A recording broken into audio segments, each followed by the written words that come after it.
April 22 Jammu కాశ్మీర్లో జరిగిన ఉగ్రవాదుల దాడి యావత్ భారతదేశాన్ని ఉలిక్కి పడేలా చేసింది. చాలా రోజులుగా ప్రశాంతంగా కనిపిస్తున్న పశ్చిమ జమ్మూ కాశ్మీర్లో మరోసారి రక్తం పడింది. ఈ ఘటనకు సంబంధించిన అనేక విషయాలు ప్రజలను దిగ్బంధనకైతే గురి చేస్తుంది. ఇప్పుడు మీరు చూస్తున్న ఫోటోలు కాశ్మీర్లో జరిగిన ఉగ్రవాద దాడిలో తీవ్ర గాయాలతో గాయపడి చనిపోయిన ఒక భారతీయుడిది. ఆ వ్యక్తి పక్కన దీనంగా ఏం చేయలేని సహాయ స్థితిలో ఉన్న యువతి అతని భార్య. వారికి పెళ్ళై కొన్ని రోజులు మాత్రమే అవుతుంది. అందమైన కాశ్మీర్ లోయలలో కొన్ని రోజులు ఎంజాయ్ చేయడానికైతే వచ్చారు. మినీ స్విట్జర్లాండ్గా పిలువబడే అనంతనాగ్ డిస్టిక్ పహల్గామ్ సమీపంలోని బైస్రాన్ లోయలలోకి అయితే వచ్చారు. వారితో పాటు వందల మంది ఇక్కడికి లోయలను ఆనందించడానికైతే రావడం జరిగింది. అక్కడ సరదాగా గడుపుతున్నారు. అలాంటి చోట ఏప్రిల్ 22న మధ్యాహ్నం సమయంలో ఉగ్రవాదులు లోకల్ పోలీసుల యూనిఫామ్లో వచ్చి పర్యాటకులను చుట్టుముట్టారు. వాళ్ళు చూస్తుండగానే వారిపైన బుల్లెట్ల వర్షం అయితే కురిపించారు. అక్కడ నుండి అయితే పారిపోయారు. ఈ దారుణమైన ఘటనలో ఏకంగా 27 మంది తమ ప్రాణాలనైతే కోల్పోయారు మరియు మరికొంతమంది తీవ్రంగా గాయపడ్డారు. ఈ పర్యాటకులలో ఆడవారు, చిన్నపిల్లలు భయంతో అయితే రగిలిపోయారు. ఈ దాడి తర్వాత వీరిని కాపాడడానికి వచ్చిన మన ఇండియన్ ఆర్మీని చూసి ఉగ్రవాదులు అనుకొని అందరూ భయపడ్డారు. ఏం చేయవద్దు అని బ్రతిమాలుతున్నారు. ఈ వీడియోలు ఇప్పుడు సోషల్ మీడియాలో వైరల్ అవ్వడంతో దేశ ప్రజలు తీవ్ర ఆవేదనతో కన్నీళ్ళైతే పెట్టుకుంటున్నారు. ఈ పర్యాటకులను చుట్టుముట్టిన తర్వాత పేర్లు తెలుసుకున్న ఉగ్రవాదులు హిందూ పేర్లతో ఉన్న వాళ్ళని మాత్రమే చంపేశారు. కొందరు వారి నుండి తప్పించుకునేందుకు ముస్లిం పేర్లనైతే చెప్పారు. ఆ తర్వాత ముస్లిం పేర్లనైతే చెప్తే వాళ్ళు సుమ్తి చేశారా లేదా అని వాళ్ళ బట్టలైతే విప్పించి చంపేశారు. అక్కడున్న ప్రజలు బాధతో ఈ విషయాన్ని వెల్లడించారు. కొత్తగా పెళ్ళైన జంటను కాళ్ళపారని ఆరకముందే కట్టుకున్న భర్తను ఉగ్రవాదులైతే కళ్ళ ముందే కాల్చి చంపేశారు. పహల్గామా ఉగ్రవాద దాడిలో ప్రాణాలు కోల్పోయిన వారిలో ఇద్దరికి ఇటీవలే వివాహం అయితే జరిగింది. హర్యానాకు చెందిన 25 ఇయర్స్ వ్యక్తి ఏప్రిల్ 16న పెళ్లి చేసుకున్నాడు. ఇంతలో ఈ దాడిలో అయితే ప్రాణాలైతే కోల్పోయాడు. ఆయన మృతదేహం పక్కన తన వైఫ్ ఏడుస్తూ ఉన్న ఫొటోస్ని చూసి అందరూ కంటతడి పెడుతున్నారు. అలాగే ఉత్తరప్రదేశ్, ఒడిస్సా, కర్ణాటకకు చెందిన పర్యాటకులు ఈ ఉగ్రవాద దాడిలో తమ ప్రాణాలను కోల్పోయారు. ఈ ఉగ్రవాద దాడిలో వైజాగ్కు చెందిన రిటైర్డ్ బ్యాంక్ ఎంప్లాయీ చంద్రమౌళి అనే వ్యక్తి కూడా చనిపోయాడు. మృతులతో 2 విదేశ పర్యాటకులు కూడా ఉన్నారు. పర్వతాల మధ్య ఉన్న ఈ బైసరన్ ప్రాంతానికి కాలినడకలతో లేదా గుర్రాల స్వారీతో మాత్రమే చేరుకోగలం. కాల్పులలో గాయపడిన వారిని కొందరిని గుర్రాలపైన కిందకు తరలించారు. మరికొంతమందిని హెలికాప్టర్ సహాయంతో తగిన చర్యలను చేపట్టారు.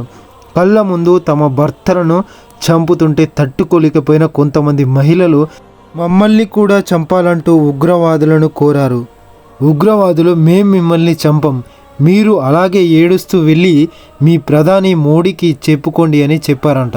ఈ ఘటన జరిగిన 20 నిమిషాల తర్వాత అక్కడికి పోలీసులు మరియు ఇండియన్ ఆర్మీ అయితే చేరుకుంది. అసలు దాడులు చేసింది ఎవరు? పాకిస్తాన్ కేంద్రంగా పనిచేస్తున్న లష్కరే తోయిబా అనుబంధ విభాగం TRF ద రెసిస్టెంట్ ఫ్రంట్ దాడులు చేసినట్టుగా ప్రకటించుకుంది.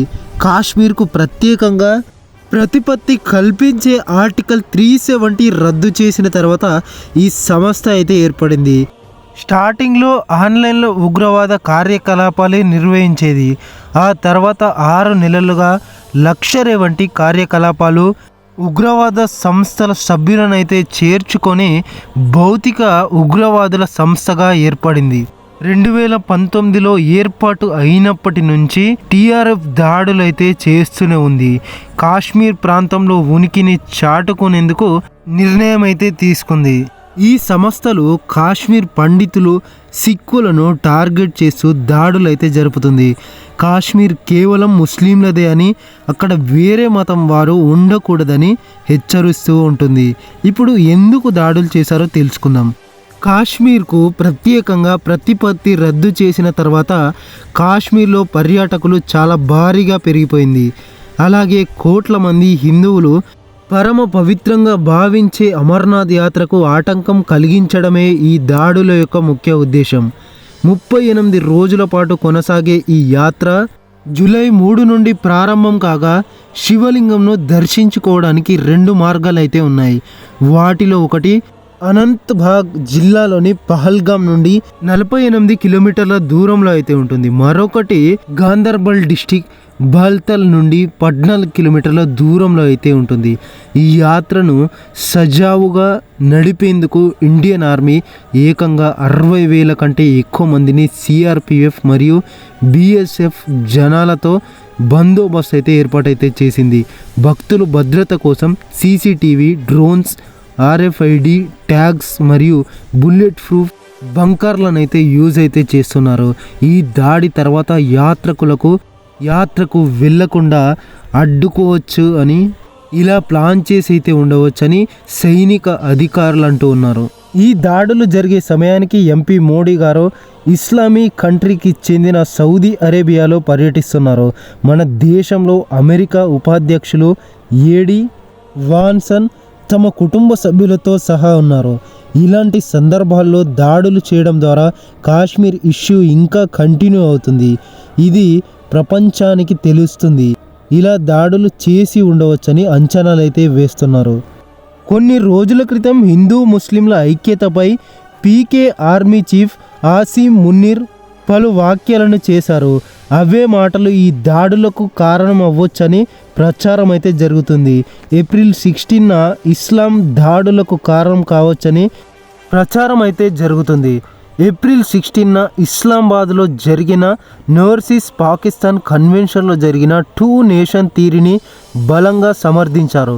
ఇందులో హిందువులు, ముస్లింల మత ఆచారాలు, సాంప్రదాయాలు, ఆలోచనలు మరియు ఆశయాలు అన్నీ భిన్నంగా ఉంటాయని, పీకేని వారి పిల్లలకు ఈ కాశ్మీర్ కథలను చెప్పాలనే దాన్ని మర్చిపోకుండా చూడాలని పీకే ఆర్మీ చీఫ్ అయితే కోరారు.